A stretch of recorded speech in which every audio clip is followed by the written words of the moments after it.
तरफ अफगानिस्तान में बड़ा आतंकी हमला हुआ है तो वहीं दूसरी तरफ भारत ने बांग्लादेश के 2 जहाजों को पकड़ा है। जानेंगे जियोपॉलिटिक्स में क्या कुछ चल रहा है। हमेशा की तरह जानने को मिलेगा बहुत कुछ। आइए जानते हैं इन खबरों को विस्तार से। अफगानिस्तान की राजधानी काबुल में बुधवार को एक आत्मघाती धमाका हुआ और इस धमाके में तालिबानी सरकार के शरणार्थी और प्रत्यावर्तन मंत्री खलील उर रहमान हक्कानी समेत 5 लोगों की मौत हो गई। बम विस्फोट मंत्रालय के बिल्डिंग में हुआ। अफगानिस्तान पर 2021 में तालिबान के नियंत्रण के बाद ये पहली बार है जब किसी हाई प्रोफाइल मौजूदा मंत्री की हत्या की गई। खलील 58 वर्ष के थे।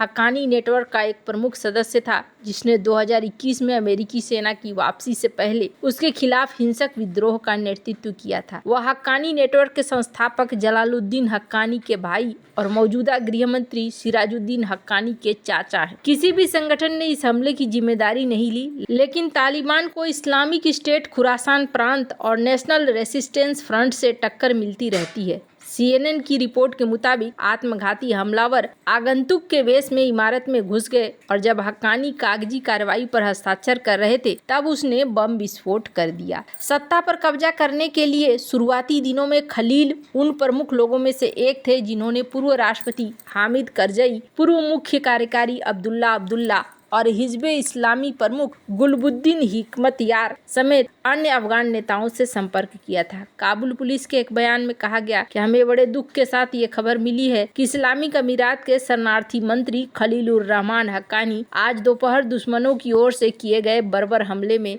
शहीद हो गए। पुलिस ने कहा कि मृतकों की संख्या बढ़ सकती है क्योंकि कई लोग अभी भी अस्पताल में भर्ती हैं। तालिबान प्रशासन के मुख्य प्रवक्ता जबीहुल्लाह मुजाहिद ने हमले में मंत्री के मौत की पुष्टि की। मुजाहिद ने कहा कि बुधवार के हमले के लिए मुसलमान होने का दावा करने वाले काफिर जिम्मेदार थे। टाइम्स ऑफ इंडिया से बात करते हुए अफगान पत्रकार नूर रहमान सरजाद ने कहा कि हक्कानी की हत्या जहां उन्हें सबसे सुरक्षित माना जाता था वहां हुई। उन्होंने कहा कि मंत्रालय की सुरक्षा को तोड़ पाना मुश्किल होता है, इसलिए संभावना है कि उनके करीबी लोगों में से ही किसी का हाथ है। खैर, अब ये भी कहा जा रहा है कि कहीं गुटबाजी निकलकर सामने न आने लगे। जहां एक तरफ ये सब कुछ चल रहा है वहीं दूसरी तरफ भारत के पड़ोस में जो कुछ चल रहा है वो बहुत ही ज्यादा महत्वपूर्ण है। और क्या इसका कनेक्शन कहीं तुर्की से भी जुड़ रहा है? तुर्की पर दुनिया का ध्यान एकाएक बढ़ गया है। इसकी वजह है सीरिया में असद परिवार के 50 साल पुराने शासन का खत्म होना। सीरिया में हुए सत्ता परिवर्तन में तुर्की की अहम भूमिका है। कमजोर अर्थव्यवस्था और घरेलू अशांति के बावजूद तुर्की वैश्विक भू राजनीति में बड़ी भूमिका निभा रहा है। उत्तरी अफ्रीका में लीबिया, भूमध्य सागर में साइप्रस, सीरिया और उत्तरी इराक से लेकर आर्मेनिया और अजरबैजान तक तुर्की ने अपना प्रभाव दिखाया है। तुर्की ने हाल के सालों में दुनिया भर में अपने रणनीतिक निशान छोड़े हैं।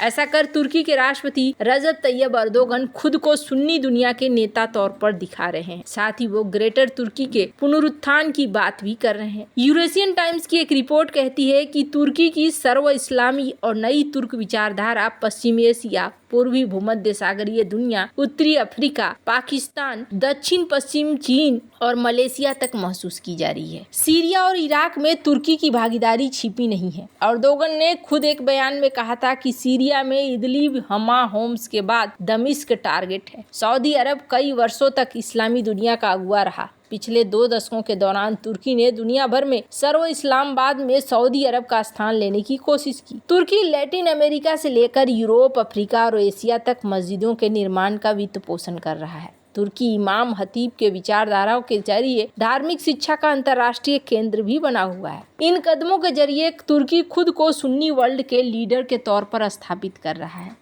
साल 2016 में रिज प्रांत में रजब तैयब अर्दोगन विश्वविद्यालय में बोलते हुए अर्दोगन ने तुर्की की नव तुर्क महत्वाकांक्षाओं को उजागर करते हुए कहा था कि हम सीमाएं नहीं खींचने की अनुमति देते। अर्दोगन ने 1923 की लोजेन संधि की आलोचना की जिसने आधुनिक तुर्की की सीमाओं को तय किया था। अर्दोगन का कहना है कि 1914 में 2.5 मिलियन वर्ग मीटर का तुर्की लोजेन संधि से 780,000 वर्ग मीटर का हो गया। हम इसे स्वीकार नहीं करते हैं। ये स्वीकार करना सेल्जुक और ओटोमन अतीत को भुला देना है। ऐसा कह वो फिर से ओटोमन साम्राज्य खड़ा करने का संकेत भी दे गए। तुर्की का सरकारी मीडिया अक्सर ऐतिहासिक तुर्की के नक्शे को दिखाता है। इसमें उत्तरी Syria, Iraq, Armenia, Georgia, Cyprus, Greece के कुछ हिस्से हैं। तुर्की की राजनीति में अर्दोगन का उदय निश्चित रूप से एक महत्वपूर्ण बदलाव की वजह बना। अर्दोगन के बाद एक तरफ तुर्की ने घरेलू सैन्य औद्योगिक परिसर विकसित किया। इसमें सैन्य प्रणालियों और विशेष रूप से अपनी ड्रोन तकनीक का निर्यात हो रहा है। वहीं दूसरी तरफ Libya, Syria, Iraq, Cyprus, Armenia जैसे देशों में हस्तक्षेप करके रणनीतिक भूमिका और अपने वैश्विक प्रोफाइल को भी बढ़ा रहा है। पर यहाँ पर भारत को लेकर